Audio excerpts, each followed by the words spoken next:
Hello, good morning बेटा। कैसे हो आप सब? उम्मीद है बहुत अच्छे होंगे।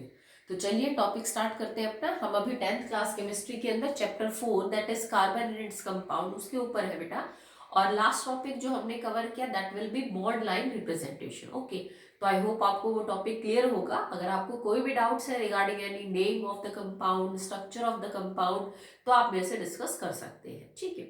उसके बाद जो टॉपिक आपका है that is classification of organic compounds, homocyclic, heterocyclic, aliphatic, aromatic, that is not in our syllabus now. So अभी हम उसको छोड़ते हैं। तो आगे जो टॉपिक है बेटा that will be practice questions of the topics that we have already discuss. तो जो टॉपिक हम पढ़ चुके हैं चैप्टर 4 में उसके ऊपर कुछ प्रैक्टिस क्वेश्चंस है, तो चलिए उनको स्टार्ट करते हैं।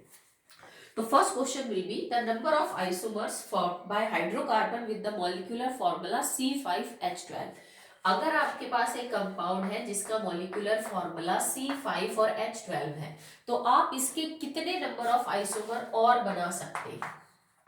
ठीक है, how many isomers can be possible. तो सबसे पहले ये देखते हैं कि ये जो कंपाउंड लिखा हुआ है ये किसके जर्नल फॉर्मूले में मतलब एग्जैक्टली फिट होता है। ये एल्केन है, एल्कीन है या फिर एल्काइन है। तो देखो इसमें जितना कार्बन का नंबर है उससे डबल से भी दो ज्यादा हाइड्रोजन है। तो मतलब ये किस मॉलिक्यूलर फॉर्मूले में फिट होती है? That is CnH2n+2। मतलब ये एल्केन का जो जर्नल फॉर्मूला है उसके अंदर फिट होगी। तो ये 5 कार्बन के एल्केन सबसे पहले तो मैं क्या बना सकती हूँ? N pentane. ओके, सो पहला आइसोमर है जिसमें मैंने 5 कार्बन बिल्कुल स्ट्रेट चेन में जोड़ दी। आप मॉलिक्यूलर फॉर्मूला हमेशा चेक करेंगे अपना स्ट्रक्चर बनाने के बाद। तो देखिए 5 कार्बन बेटा, 3 और 2 5, 6 7 8 9 10 11 12 हाइड्रोजन। तो पहला आइसोमर हो गया n pentane. Okay, second isomer हमने कार्बन की चेन तो 4 की कर दी और एक यहाँ पे लगा दिया CH3। ठीक है, that will B CH3H, CH2 and CH3। तो 3 4 5 6 7 8 9 10 11 12। इसका नाम क्या हो जाएगा बेटा? इधर से नंबरिंग स्टार्ट करेंगे। 1 2 2 methyl butane. So that will be 2 hyphen methyl और ब्यूटेन। ये इसका सेकंड आइसोमर हो गया। ये आपके लिए टॉपिक नया नहीं है। जब मैंने आपको आइसोमर टॉपिक पढ़ाया था तो मैंने आपको अप टू ऑक्टेन तक जो है वो आइसोमर बना के दिखाए थे। तो ये चीज हम ऑलरेडी वैसे कर चुके हैं। थर्ड आइसोमर क्या पॉसिबल है बेटा? हमने कार्बन की चेन 3 की बना दी, एक CH3 इधर लगा दिया और एक CH3 इधर लगा दिया। इधर भी हो जाएगा CH3, इधर भी हो जाएगा CH3। कार्बन 1 2 3 4 5, 5 कार्बन है। 3 3 6 3 3 और 3 4 12, सेम वही 12 हाइड्रोजन है। Name of this compound will be 2,2 because second वाले कार्बन पे कोई फर्क नहीं पड़ रहा नंबरिंग से, 1 2 1 2 आ रहा है। ठीक है, तो मतलब सेकंड कार्बन पे 2 बार मिथाइल ग्रुप लगा हुआ है। So that will be 2 2 and di. Okay, hyphen 2 number के बीच में बेटा हमेशा कॉमा लगेगा, एक नंबर और एक अल्फाबेट के बीच में हमेशा हाइफन लगेगा। ठीक है, सो 2 2 डाई मिथाइल एंड 3 कार्बन की चेन है आपकी, दैट इज प्रोपेन। अब हम ये चेक करते हैं क्या कि इसके अलावा कोई और आइसोमर जो है वो पॉसिबल है, क्योंकि हमें तो नंबर में आंसर देना है, हमें बना के नहीं दिखाने, इसमें एमसीक्यू टाइप क्वेश्चन है। तो एक आइसोमर ये है फर्स्ट, सेकंड आइसोमर ये है और थर्ड आइसोमर ये है। ठीक है, 5 कार्बन की चेन आपकी बन गई। अब अगर मैं चाहूं तो ये CH3 उठा के यहां भी लगा सकती थी, पर बेटा अगर आप इस CH3 को यहां से हटा के यहां लगा देंगे, एक हाइड्रोजन इधर मैंने कम कर दिया, तो ये कंपाउंड अभी भी 2 मिथाइल ब्यूटेन ही है। क्यों है? क्योंकि अब मैं नंबरिंग फ्रॉम राइट साइड से ना करके लेफ्ट से शुरू कर दूंगी, क्योंकि मुझे तो CH3 को नंबर क्या देना है बेटा? छोटा देना है। ठीक है, तो वो तो सेम चीज बढ़ेगी, मतलब वो तो कोई ऑप्शन है नहीं, पहले और लास्ट वाले के ऊपर कभी मिथाइल ग्रुप लगेगा नहीं। जैसे फॉर एग्जांपल आप ये कहना चाहो कि मैडम मैं तो यहाँ भी H लगा देता हूँ, यहाँ भी H लगा देता हूँ और एक जो है ना ये ऊपर लगा देता हूँ मैं ब्रांच, आप कह सकते हो, तो बेटा ये सेम ऊपर वाला हो जाएगा, दैट इज एन पेंटेन। क्यों? क्योंकि इससे कोई फर्क थोड़ी ना पड़ता है कि हमेशा कार्बन ऐसे ही जुड़े हो। अगर कोई कार्बन यू जुड़ेगा तब भी मैं उसको चेन में काउंट करूंगी, क्योंकि लगातार तो जुड़ रहा है ना। ठीक है, ऐसा नहीं है कि चेन हमेशा यू होनी चाहिए, आपकी हो सकता है चेन यू जा रही हो, यू जा रही हो, कैसे भी जा रही हो, कॉन्टिन्यूअस कार्बन गिनेंगे हम। तो देखो यहाँ पे 1 2 3 4 5, ये तो एन पेंटेन ही हो जाएगा। तो ये 3 ही आइसोमर पॉसिबल और नहीं बनेंगे, तो इसका आंसर रहेगा दैट विल बी 3। ठीक है, चलिए अगला क्वेश्चन चेक करते हैं। आइसोमर में आप बना बना के देख सकते हैं अप टू 10 कार्बन। ओके, जितने ज्यादा तुम्हारे कंपाउंड में कार्बन होंगे उतने ही आइसोमर ज्यादा बनते जाएंगे। ठीक है, तो फर्स्ट वाले का हो जाएगा बेटा 3। अगला है a cyclic hydrocarbon having carbon carbon single bond as well as carbon double bond. अब ये आपको इंफॉर्मेशन क्या दे रहा है कि आपका कंपाउंड साइक्लिक है, मतलब उसमें रिंग है। ठीक है, और उसमें सिंगल बॉन्ड भी है और प्लस में डबल बॉन्ड भी मौजूद है। आप नीचे दिए गए मॉलिक्यूलर फॉर्मूला से ये चेक करिए कि किसमें सिंगल और डबल दोनों है और रिंग भी है। तो पहला मॉलिक्यूलर फॉर्मूला है बेटा C6H12, दूसरा है आपका C6H14, फिर है C6H6 और फिर है C6H10। ठीक है, तो अब हम इनमें चेक करते हैं। देखो अब C6H12 को अगर मैं देखूं तो ये तो एल्केन के जर्नल फॉर्मूले में तो पुट नहीं हो रहा, बिकॉज 6 और 6 से दुगने क्या हो जाएंगे बेटा, इसमें 12 हाइड्रोजन, तो ये कोई एल्कीन है। अब एल्कीन तो साइक्लिक नहीं होती बेटा, आप समझ रहे हो मेरी बात। अगर मैं 6 कार्बन और 12 हाइड्रोजन जोड़ूं तो ये स्ट्रेट चेन में जुड़ेंगे, रिंग में नहीं जुड़ेंगे। क्यों, चेक करिए। देखिए मैंने 6 कार्बन जोड़े, ठीक है, इसमें 3 हाइड्रोजन, और क्योंकि ये तो एल्कीन है तो मैं कहीं भी डबल बॉन्ड लगा दूं। जैसे मान लीजिए मैंने डबल बॉन्ड यहाँ लगाया, तो इस पे 1 H, इस पे 1 H, इस पे 2 H, इस पे 2 H और इस पे 3 H। 3 4 5 6 7 8 9 10 11 12। ठीक है, मतलब अगर मेरे को ये चीज साइक्लिक बनानी होती तो मैं क्या करती, इसका 1 H हटाती, इसका भी 1 H हटाती और फिर इनको यूं जोड़ देती आपस में, तो ये रिंग बन जाती। पर उस केस में मेरे को 10 हाइड्रोजन चाहिए होते, ना कि क्या बेटा, ठीक है, 12। तो इसका मतलब ये कंपाउंड तो साइक्लिक और जिसमें सिंगल और डबल बॉन्ड है उसके फॉर्मूले में पुट नहीं हो रहा। ओके, नेक्स्ट चेक करिए। 6 6 दूनी 12, 12 से 2 हाइड्रोजन ज्यादा, मतलब ये तो एल्केन है, तो एल्केन भी साइक्लिक नहीं है ये। ठीक है, क्योंकि इसमें क्या कर रखा है कि आप इस डबल बॉन्ड को भी हटा दो, 1 H इधर 1 H इधर, यहाँ 3 हाइड्रोजन है, यहाँ 3 हाइड्रोजन है। तो चेक करो अब इसमें हाइड्रोजन टोटल कितने हो गए, 14। अगर मेरे को रिंग बनानी होती तो मैं 1 हाइड्रोजन इधर से कम करती, 1 हाइड्रोजन इधर से कम करती, मेरी रिंग बढ़ जाती। ठीक है, अगर मुझे डबल बॉन्ड लगाना हो मान लीजिए यहाँ, तो मुझे हाइड्रोजन इधर से कम करने पड़ते। तो अब गिन लो कितने होते हैं, 2 2 4 2 3 6 7 8 9 और 10। पर ये जो कंपाउंड आपके पास बना है, ठीक है, इसमें 10 हाइड्रोजन, पर यहाँ पे कितनी दे रखी है, 14। तो मतलब 14 हाइड्रोजन के साथ तो ऐसा कंपाउंड नहीं बनेगा। इसको चेक करिए, C6 और H6। ठीक है, ये बेंजीन का मॉलिक्यूलर फॉर्मूला है बेटा। ठीक है, कैसे, आप देखो अब साइक्लिक बना के देखते हैं। तो मैं इसमें 6 कार्बन को रिंग की फॉर्म में जोड़ती हूँ, 1 2 3 4 5 6। ठीक है, अब 6 ही हाइड्रोजन लगाने, तो हर कार्बन को मैंने 1 1 हाइड्रोजन दे दिया। हमें ऐसा कंपाउंड बनाना है जिसमें रिंग भी हो, सिंगल भी हो और डबल भी हो। ठीक है, सही अब तक तो। पर अभी तो मेरे को कार्बन की वैलेंसी 4 करनी पड़ेगी। ठीक है, तो देखो हर कार्बन यहाँ पे 3 3 बॉन्ड बना रहा है, तो मेरे को चौथा बॉन्ड किससे, क्योंकि कार्बन और हाइड्रोजन तो मैं खर्च कर चुकी, तो मैं 1 डबल इधर लगा देती हूँ, 1 डबल इधर लगा देती हूँ और 1 डबल इधर। अब देखो हर कार्बन ने 4 बॉन्ड बना रखे हैं, 2 3 4 2 3 4 2 3 4 बना रखे हैं। हर हाइड्रोजन सिंगल सिंगल बना रहा है, मतलब कार्बन की वैलेंसी भी पूरी, हाइड्रोजन की भी, और अपने सारे क्राइटेरिया को ये फुल कर रहा है। रिंग है इसमें, बिल्कुल है, हेक्सागन है, सिंगल बॉन्ड है, बिल्कुल सिंगल बॉन्ड मौजूद है, डबल बॉन्ड है, डबल बॉन्ड भी है। तो एक तो आपका ये वाला कंपाउंड बिल्कुल सही है according to the given information. इसको चेक करिए, C6H10 में क्या पॉसिबिलिटी है। तो मैंने फिर वही बनाए, 6 कार्बन और हाइड्रोजन कितने देने बेटा, मेरे को 10 हाइड्रोजन देने। तो सबसे पहले मैंने 1 2 3 4 5 6 7 8 9 और 10। ठीक है, मैंने 10 हाइड्रोजन दे दी। अब इसके अंदर बॉन्ड कैसे हो गए, आपके सारे सिंगल हो गए, 1 2। पर ये कहता है ना कि सिंगल होनी चाहिए, रिंग होनी चाहिए और डबल बॉन्ड भी होनी चाहिए। अब मैंने क्या किया, इसमें देखो ऑलरेडी इसने 4 बॉन्ड बना रखे हैं, तो मैंने क्या किया ना, इसको 1 H को हटा के यहाँ पे डबल कर दिया, क्योंकि H के साथ में डबल बनाती तो इस कार्बन के 5 हो जाते, तो पॉसिबल नहीं है। मैंने इस H को भी यहाँ से हटा के क्या कर दिया, डबल लगा दिया। ठीक है, अब चल चेक करते हैं कि हमारा फॉर्मूला सही है। तो देखो कार्बन इधर भी डबल बना रहा है, इधर भी डबल बना रहा है, इसके 4 बॉन्ड, इसके 4, इसके 4, इसके 4, ठीक है। तो देखो 1 2 3 4 5 6 7 8, यहाँ तो 8 ही हुए, जबकि हमारा फॉर्मूला क्या लिख रखा है, दैट इज C6 और H10। तो इसका मतलब अगर आप इस तरह का कोई रिप्रेजेंटेशन कर रहे हो तो तुम्हारा फॉर्मूला तो ठीक नहीं आ रहा। पर आप ऐसा भी तो कर सकते हो ना कि आपने यहाँ पे क्या किया बेटा, डबल बॉन्ड एक ही लगा है, ठीक है। अगर आपने डबल बॉन्ड एक ही लगा रखा है तो मैं इस कार्बन को एक हाइड्रोजन इधर और इस कार्बन को एक हाइड्रोजन इधर दे सकती हूँ, ठीक है। आप समझने की कोशिश करिए कि हम ये स्ट्रक्चर क्या बना रहे हैं।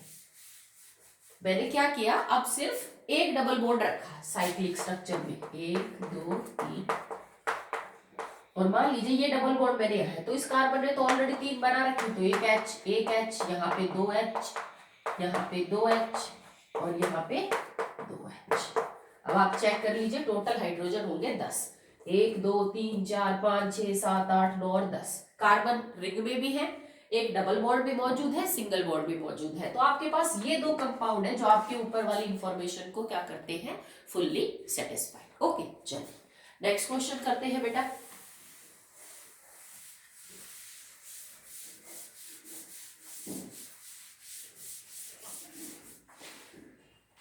अगला क्वेश्चन रहेगा आपके पास, that will be carbon forms a large number of organic compound due to.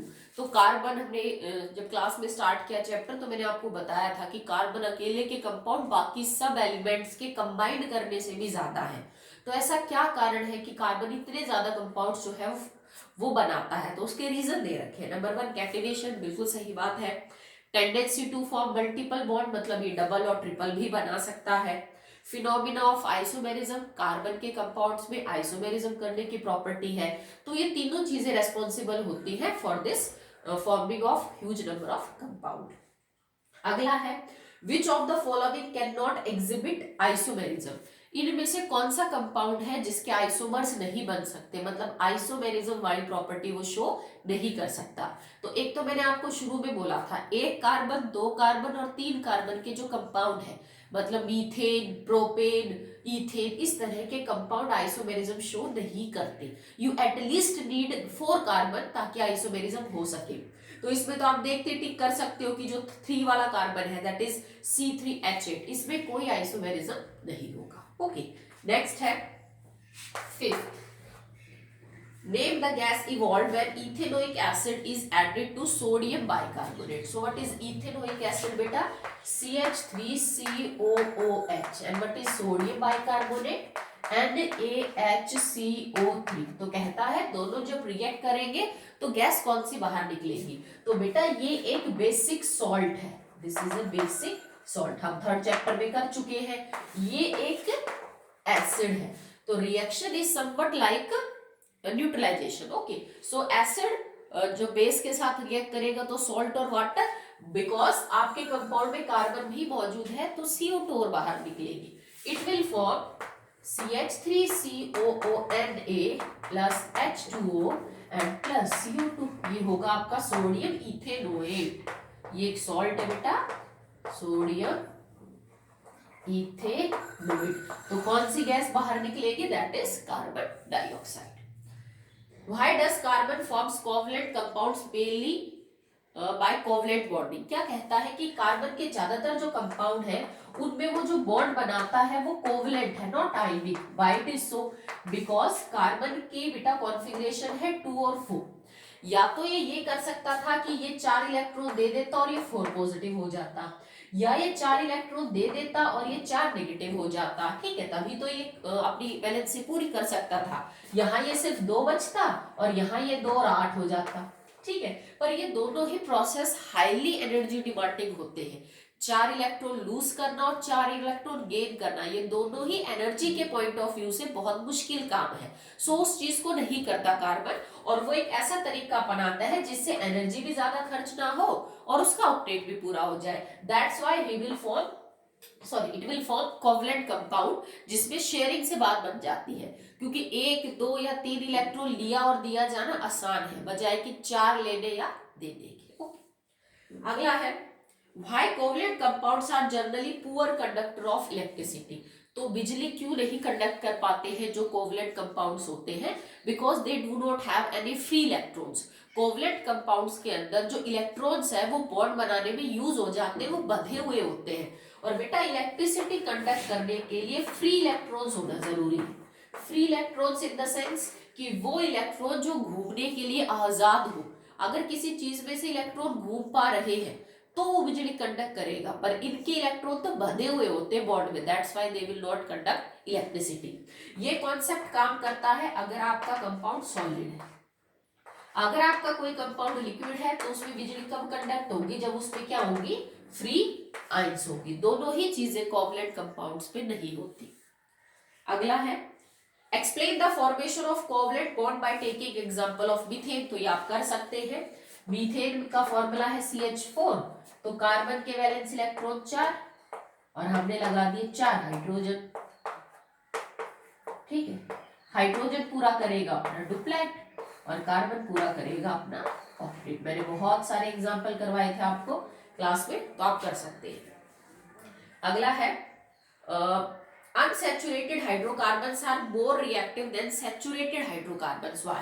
Unsaturated hydrocarbons का मतलब है बेटा एल्कीन एंड एल्काइन, ये ज्यादा रिएक्टिव है एज कंपेयर टू एल्केन।